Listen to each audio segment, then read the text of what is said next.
Yeah, man. You want to race tonight? Yeah, you know I could use some money. You got 4 minutes, man. All right, I'll be there.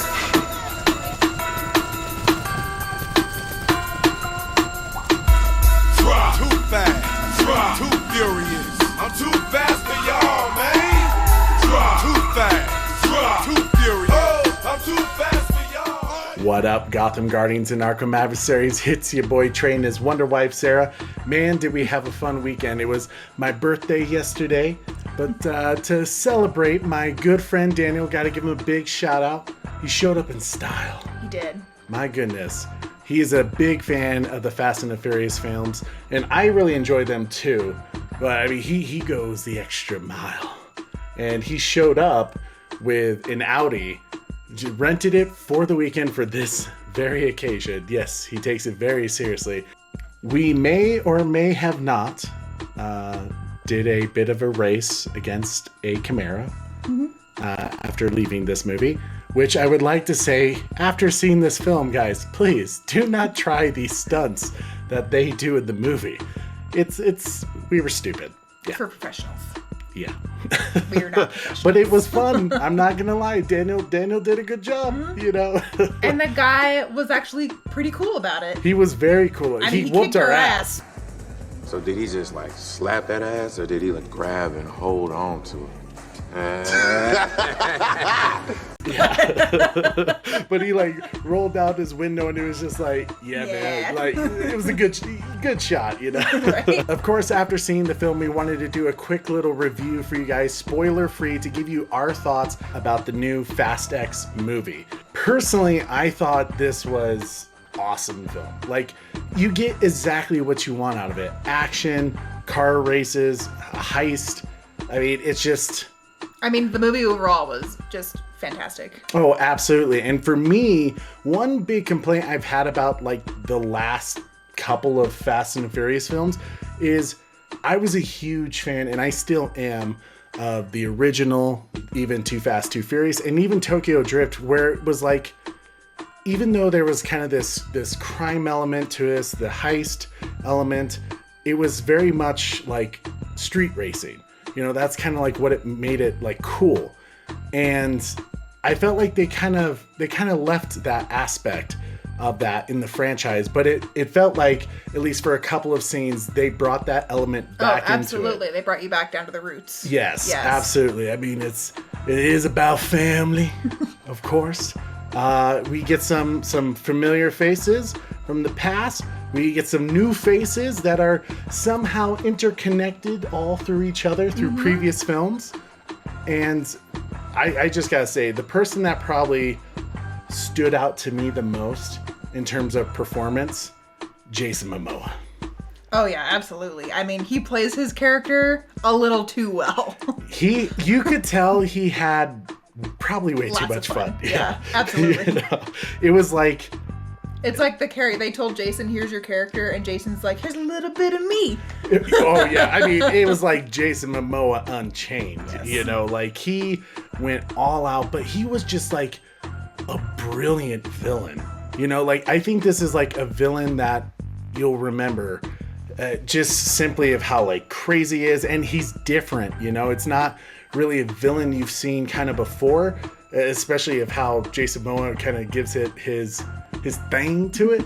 But I just like dug him. He was kind of like the Joker of this franchise. Yeah. In a way. And he was the orchestrator, the composer of this massive plan to get back at Toretto. And like for me, every scene he was in, I loved it. I especially loved his ride. That purple car, like... Yeah. So, it's such a him car. And everything was him, even the costume design. But he is crazy in this film, like just psychotic. There's one scene where you're like, oh my god, I don't know whether to be frightened or laugh. Right? You know? Like you do that uncomfortable laugh, like I'm in danger. I actually really enjoyed. They even had this like moment with Michelle Rodriguez's character Letty and Charlize Theron's character Cypher, that kind of gave me like a Hobbs and Shaw Yeah. vibe, but like, you know, the badass woman element to it. Oh, absolutely. And I was there all for it. Out of curiosity, was there anyone else that like really stood out to you for characters? Oh, I mean, the actor who plays Roman. Oh, Tyrese Gibbs. Yeah. Yeah, he definitely has more of a role in this movie than I think he has a lot in the past, and Yeah. I did enjoy that. I think he's an underplayed actor sometimes. Yeah, he definitely had a bit of a bigger role and more like character development in this one, and I appreciated that. I feel like everyone had their moment to shine.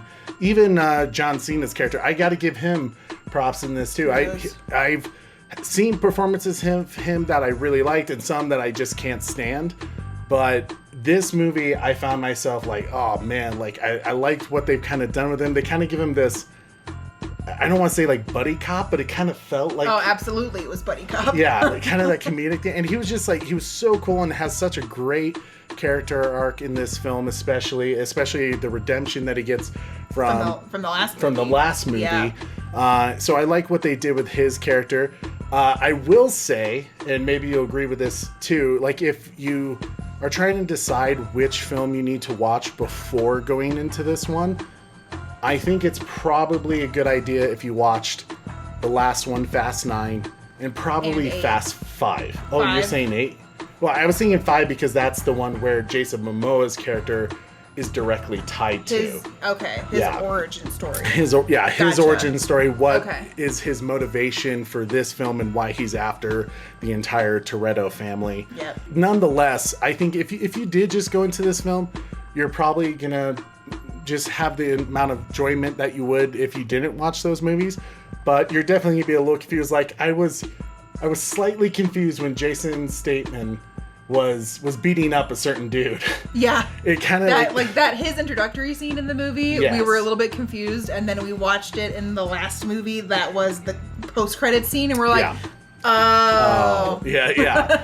I mean, because like when you're watching it, I literally looked at my friend Daniel. I was like, "What the hell is happening?" Both of us, here? yeah, we were super confused. Yeah, I was like, "This is really awkward." You know? There's some good emotional moments. Obviously, some great action sequences. Which, for pacing, I would say this film did a much better job than some of its prior films. Oh, absolutely. Because I felt like there wasn't an action sequence that went too long or was just Drawn boring. out, yeah. Drawn out. I will say, I'm kind of glad, and I know some people are gonna be like, dude, you don't know what you're talking about. They did go crazy on this one. It felt to me that they kind of brought down the outlandish, like breaking all reality of what is possible with Like cars in physics space. and gravity. Well, any of it, really. You know, Dwayne Johnson launching a missile at somebody, you know. I felt like they brought it down a little bit. It's a little more Realistic. grounded and realistic. It does have moments, Of course. especially in the 'Cause third it's a fast act. movie. Yeah, I mean, Yeah. nowadays, like I said, if this whole franchise doesn't end with us just having a race on the moon, I'll be disappointed. All right then. Only live once.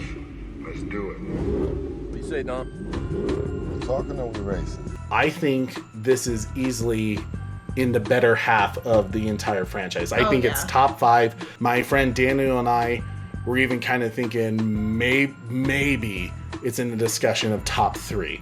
So I personally think a great start to the final trilogy. Vin Diesel confirmed it.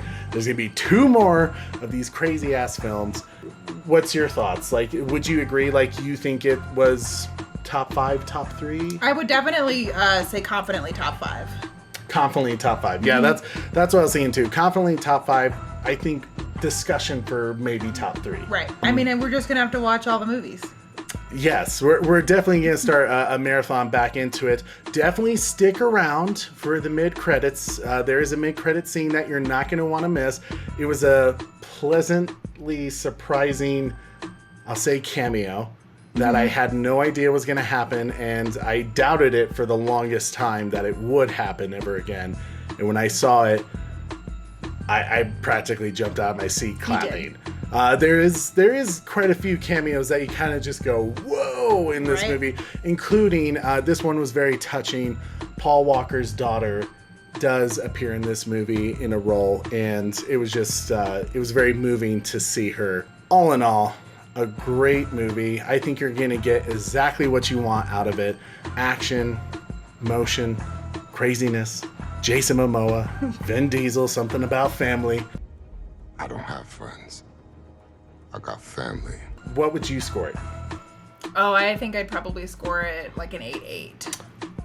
Her and I are, for the first time in a while, We vibe? we vibing. I was thinking 8-8 too. Part of me was kind of like, would I hit the 9s? And I was like, maybe. Like, I don't know. I'll have to watch the rest again to kind of decide. But 8-8 was kind of like, after watching it, I was like, this is a solid movie.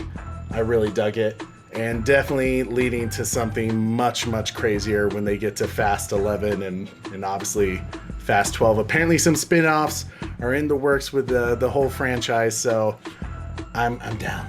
I'm down.